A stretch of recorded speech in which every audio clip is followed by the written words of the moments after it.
अब इस वीडियो में हम वरुण सूक्त के मंत्रार्थ की ओर विचार करेंगे। तो आपके पाठ्यक्रम में जो प्रचलित वरुण सूक्त है, यह ऋग्वेद के प्रथम मंडल का 24वां सूक्त है और इस सूक्त के ऋषि हैं शुनक्षेप, देवता है वरुण और इसमें छंद का प्रयोग हुआ है त्रिष्टुप और गायत्री। तीसरे, चौथे और पांचवें मंत्र में गायत्री छंद है और शेष में त्रिष्टुप छंद का विधान प्राप्त होता है। अब हम इसके मंत्रार्थ की ओर आगे बढ़ेंगे। प्रथम मंत्र है कस्य नूनम कतमस्यामृतानाम मनामहे चारु देवस्य नाम को नो मह्या अदितये पुनर्दात पितरम च दृशेयम मातरम च। कस्य अमृतानाम, कस्य मतलब किसका, अमृतानाम, अमर किसको कहते हैं, देवताओं को, तो अमृतानाम यानी देवता नाम, किसका, देवताओं में, देवता नाम यानी देवताओं में। कतमस्य देवस्य, किसका, देवस्य, देव का, चारु, चारु कहते हैं सुंदर को, सुंदर नाम हम पुकारे, किसका, देवताओं में किस देव का सुंदर नाम अब हम पुकारे। यहाँ प्रश्न कर रहे हैं कि किसका हम सुंदर नाम पुकारे। प्रश्न के माध्यम से हम वरुण के स्वरूप की ओर आगे बढ़ेंगे। तो यहाँ प्रथम मंत्र में कहते हैं कस्य अमृतानाम कतमस्य देवस्य चारु नाम नूनम मनामहे, मनामहे यानी पुकारे, किस देवता का सुंदर नाम अब हम, इन देवताओं में से किस देवता का सुंदर नाम अब हम पुकारे।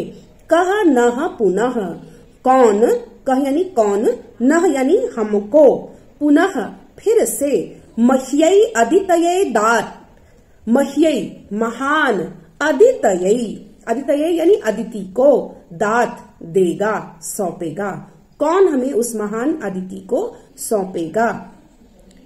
पितरम च मातरम च दृशेयम, जिससे मैं अपने पिता और अपनी माता को देखूं। यहाँ पिता और माता यहाँ पितरों के रूप में है। तो कहते हैं कि वो जो वरुण देव है वो पितरों के देवता है और ऐसे किस देवता को हम पुकारें।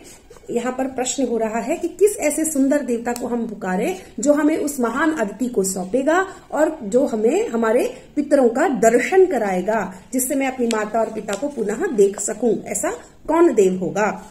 ठीक है, तो ये प्रथम मंत्र है और इस प्रथम मंत्र में देवताओं में से वरुण देव को सुंदर स्वरूप वाला बताने का प्रयास किया गया है। अब द्वितीय मंत्र देखते हैं। अग्नेर वयम प्रथमस्यामृतानाम मनामहे चारु देवस्य नाम स नो मह्या अदितये पुनर्दात पितरम च दृशेयम मातरम च। यहाँ पे भी आप देखेंगे तो जो अंतिम लाइन है, अंतिम जो पंक्ति है, पुनर्दात पितरम च दृशेयम मातरम च, यह यहाँ पर भी पुनः वही आवृत्त की गई है। यहाँ पे भी कहते हैं अग्नेर वयम प्रथमस्यामृतानाम, वयम हम लोग, देवतानाम अमृतानाम देवताओं में से जो प्रथम है, कौन प्रथम है, हम पहले बता चुके हैं अग्नि देवता के प्रसंग में कि देवताओं में प्रथम देव जो है वह अग्नि है। तो देवताओं में प्रथम अग्निदेव का सुंदर नाम हम लोग पुकारे, वह अग्निदेव हम लोगों को पुनः अदिति को सौंपेंगे, जिससे मैं अपने पिता और माता को देख सकूं। यह दूसरे मंत्र में अग्नि देवता को संबोधित करते हुए कहा गया है। अब तृतीय मंत्र देखेंगे। अभित्वा देव सवितरीशानम वार्याणाम सदा वन भाग मीमहे। यह जो तृतीय, चतुर्थ और पंचम मंत्र है इसमें गायत्री छंद का विधान है और यहाँ कहते हैं सदा, सदा यानी सर्वदा, हे सर्वदा अवन यानी रक्षा करने वाले सवित्री देव, हे सदा रक्षा करने वाले सवित्री देव, वर्याणाम वर्णीय धनों के, संपूर्ण अभिलषित धनों के, वर्याणाम यानी वह जो धन जो हमें वर्य है, अभिलषित है, जिस धन की हम कामना करते हैं, तो संपूर्ण अभिलषित धनों के ईशानम स्वामी, हे सवित्री देव आप सभी धनों के स्वामी हैं, ऐसे सभी धनों के स्वामी सवित्री देव, अभित्वा, त्वा अभि तुम्हारे पास, भागम अपने हिस्से के लिए, ईमहे, हम याचना कर रहे हैं। अब यहाँ देखिए वरुण देवता को समर्पित यह पूर्ण सूक्त है, लेकिन इसके प्रथम मंत्र में प्रश्न किया गया, द्वितीय मंत्र में अग्निदेव को संबोधित किया गया और तृतीय इस मंत्र में सविता देवता को संबोधित किया गया। तो इस तृतीय मंत्र में कहते हैं कि हे सर्वदा रक्षा करने वाले सवित्री देव, संपूर्ण अभिलषित धनों के स्वामी, आपके पास हम अपने भाग के लिए, अपने हिस्से के लिए याचना करते हैं। अब चतुर्थ मंत्र देखिए, यश्चिद्धीत इत्था भगः शशमानः पुरा निदः अद्वेषो हस्तयोर्दधे।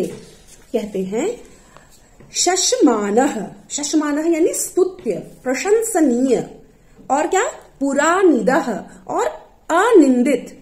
पुरा निदः, निदः निंदा करने के अर्थ में, जो अनिंदित है यानी जिसकी कभी निंदा न होती हो, जिससे कभी द्वेष ना होता हो।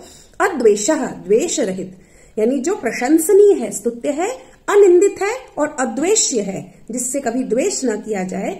और यह जो भगः धन विशेष है, ते तुम्हारे हस्तयोः हाथों में इस प्रकार दधे रखा हुआ है। यहाँ पर भी सविता देव को ही संबोधित करते हुए इस चतुर्थ मंत्र में कहते हैं कि हे सविता देव, स्तुत्य, अनिंदित, द्वेष रहित जो धन विशेष तुम्हारे हाथों में रखा हुआ है, इस प्रकार से रखा हुआ है, उसके लिए ही हम तुम्हारे पास आते हैं। यह पंक्ति हमें पूर्व मंत्र से ही उसका अध्याहार करना पड़ेगा, वहां से ले लेना पड़ेगा। तो यहाँ पे इस मंत्र में कहा कि हे सविता देव, आप स्तुत्य हैं, अनिंदित हैं, द्वेष रहित हैं, और ऐसे उस अभिलषित धन को जो आपने अपने पास रखा हुआ है, उस धन के लिए हम आपके पास आते हैं। अब पंचम मंत्र में कहते हैं, भग भक्तस्य ते वयम मुदच्छेम तवावसा मूर्धानम राय आरभे। कहते हैं ते, तुम्हारे, भक्त हम लोग, वयम तुम्हारे भक्त, तुम्हारे स्तुति करता हम लोग, भग भक्तस्य, भग यहाँ पे धन के लिए है और धन से युक्त होने के कारण ही भगवान कहा जाता है कि जिनके पास भग हो, धन हो, प्रचुर संपदा हो, वसुएं हो, उनको ही हम भग से युक्त भगवान ऐसा मानते हैं। तो यह जो प्रचुर धन है, उस भग भक्तस्य, वे तुम्हारे भक्त हम लोग, उस प्रचुर धन से संपन्न तुम्हारी उस सहायता से धन के श्रेष्ठ भाग को पाने के लिए तुम्हारे पास उत्कर्ष के साथ आए हैं। ठीक है, ते वयम भग भक्तस्य तव अवसा, तुम्हारे पास मूर्धानम रायः आरभे उत अशेम। रायः कहते हैं धन के हिस्से को, तो तुम्हारे पास हम उस धन के हिस्से के लिए आते हैं। कैसा धन का हिस्सा है? मूर्धानम, श्रेष्ठ धन का जो हिस्सा है, मूर्धा मतलब श्रेष्ठ, तो तुम्हारे पास हम रायः धन के उस मूर्धानम श्रेष्ठ हिस्से के लिए और उस श्रेष्ठ हिस्से को आरभे पाने के लिए उत अशेम, उत्कर्ष पूर्वक तुम्हारे पास आए हैं। यानी हर प्रकार से हम चाहते हैं कि आप हम पर कृपा करें और उस संपूर्ण धन, अभिलषित धन के श्रेष्ठ भाग को हमें प्रदान करें।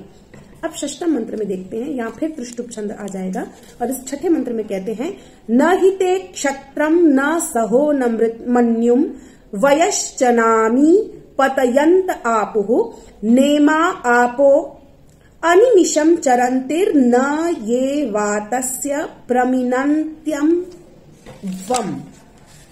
अमी पतयंतः, अमी यानी ये, पतयंतः उड़ने वाले, वयः पक्षी, चन भी, न ही न तो ते तुम्हारे, क्षत्रम आधिपत्य को।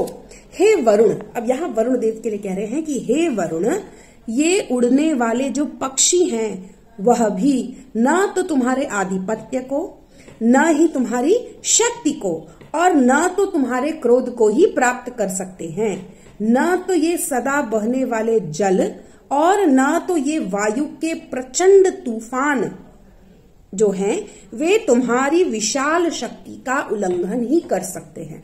यानी कोई भी इस पूरी पृथ्वी पर आपके प्रचुर सामर्थ्य का उल्लंघन नहीं कर सकता, आपकी शक्ति का उल्लंघन नहीं कर सकता। कौन कौन नहीं कर सकता? तो अलग अलग वहां पर नाम गिनाए हैं। ये उड़ने वाले पक्षी, पतयंतः, वयः उड़ने वाले ये जो पक्षी हैं, और कौन? ये जो उड़ने वाले पक्षी हैं ये तुम्हारे आधिपत्य को, ते क्षत्रम तुम्हारे आधिपत्य को, न सह नहीं सहन कर सकते, तुम्हारी शक्ति को, मन्युम तुम्हारे क्रोध को प्राप्त नहीं कर सकते हैं, मतलब उस तक पहुंचना नहीं चाहते हैं, तुम्हारे क्रोध का भागी बनना नहीं चाहते हैं। और न ही इमाह और न ही ये अनिमिषम निरंतर सदा बहने वाली, चरंती आपह सदा बहने वाली ये जो जल धाराएं हैं, और न ही ये वातस्य ये जो वायु के प्रचंड झोंके हैं ये भी अभ्वम तुम्हारी महान शक्ति को प्रमिनंती उल्लंघित नहीं कर सकते हैं। यानी आपका सामर्थ्य इतना तीव्र है, इतना प्रचंड है कि उस सामर्थ्य को कोई भी अतिक्रमित नहीं कर सकता, उसको पार नहीं पा सकता, इसीलिए कोई भी आपके क्रोध का भागी बनना नहीं चाहता है। सप्तम मंत्र देखते हैं।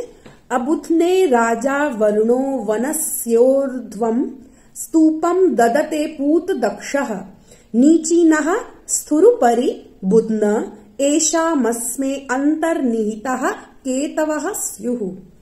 अब यहाँ पे कहते हैं पूत दक्षः राजा वरुणः अबुध्ने वनस्य स्तूपम ऊर्ध्वम ददते। कहते हैं पूत दक्षः शुद्ध बल वाला, पवित्र सा, पूतः पवित्र और दक्षः यानी सामर्थ्य या बल, तो पवित्र सामर्थ्य वाला राजा वरुणः, राजा वरुण, वह वरुण जो है वह राजा है। अबुध्ने आश्रय रहित वनस्य तेज का जो प्रकाश है, आश्चर्य करने वाले आधार रहित उस प्रकाश का वह स्तूपम समूह है। और क्या वह उस समूह को क्या करता है, ऊर्ध्वम ददते ऊपर की ओर धारण करता है। शुद्ध बल वाला वह राजा वरुण आधार रहित यानी कि अंतरिक्ष में, अंतरिक्ष का कोई आधार नहीं होता ना, पृथ्वी तो आधार है और अंतरिक्ष बीच में है, मध्य में है, तो वहां पर जो है केवल शून्यता है, तो वहां आधार नहीं होता। तो उस आधार रहित जो आधार रहित अंतरिक्ष है उसमें रहता हुआ वह प्रकाश के समूह को धारण करता है, ऊपर की ओर धारण करता है। ऊर्ध्वम ददते ऊपर की ओर धारण करता है। एशाम नीची नाम और इनका नीचे जाने वाली स्थुह जो प्रकाश की किरणें हैं जो नीचे की ओर जाने वाली हैं, लेकिन उनका स्रोत कहाँ है, ऊपर है।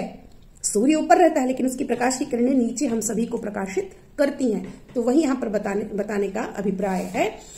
केतवः अस्मे निहिताः स्युः प्राण संचार करने वाली वह जो किरणें हैं वह हमारे अंदर, अस्मे हमारे भीतर, निहिता स्युः भरी पड़ी रहे, ऐसी कामना जो है ऋषि वह वरुण देव से करते हैं कि आप राजा हैं, आप शुद्ध बल वाले हैं और अंतरिक्ष में रहते हुए भी आप प्रकाश के समूह को ऊपर की ओर धारण करते हैं, लेकिन उनकी जो किरणें हैं वो नीचे की ओर आती हैं, निम्नगामी हैं, नीचे की ओर जा रही हैं। इस प्रकाश पुंज सूर्य की किरणें जो नीचे की ओर आ रही हैं, यद्यपि उनका स्रोत ऊपर है लेकिन वो हमारे लिए नीचे की ओर आती हुई प्राण का संचार करने वाली है और ये हमारे अंदर भी भरी पड़ी हैं, यानी हमारे अंदर भी इनका स्रोत बना रहे, यह ऊर्जा हमारे अंदर भी आती रहे, ऐसी आपसे कामना है। तो ये 7 मंत्रों का अभिप्राय यहाँ पे स्पष्ट करने का प्रयास किया गया। अब अगले वीडियो में शेष 8 मंत्रों का अभिप्राय हम स्पष्ट करेंगे।